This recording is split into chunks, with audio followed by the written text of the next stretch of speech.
A new word which is cajole. Exploring the phonetics, the meanings, the usage, the word facts, the activity, and of course a quiz to it now. The word cajole. Cajole. How does it sound? K and jol. Cajole. Like the word k in the word kite, or with a soft sound like in the word about,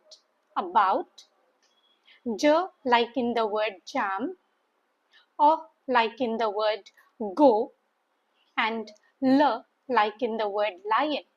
So let's say it together. It's cajole, cajole.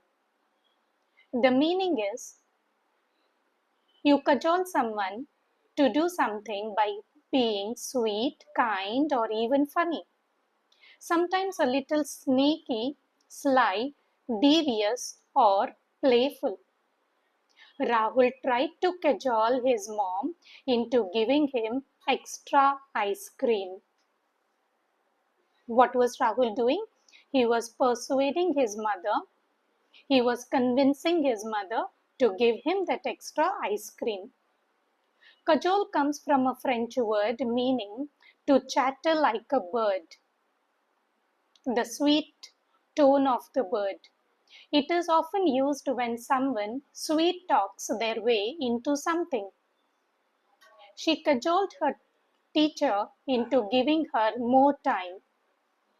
She was being very sweet to her teacher to give her some extra time, probably to complete her assignments. Now, after learning the word, you become a good friend of the word when you use them every day. You become good friends with the words what you learn when you use them every day. So let's do a small activity. Act it out. Pretend you are cajoling your friend to share their chocolates. So what you will do? You will have the cutest face and the softest voice, isn't it? So that's exactly cajole is. Now, time for us to see, have we grabbed the word to the best? So what does the word cajole mean? Option A, is it to run fast? Option B, is it to gently convince someone? And option C, to eat something quickly. Yes, you are a smart spell bee student, so probably you have made it through. Yes, the option is to gently convince someone. Hooray! Fine. Happy learning. Like, share, and subscribe for the next word. Are you waiting for some special word from our end? Do write it. Happy learning again.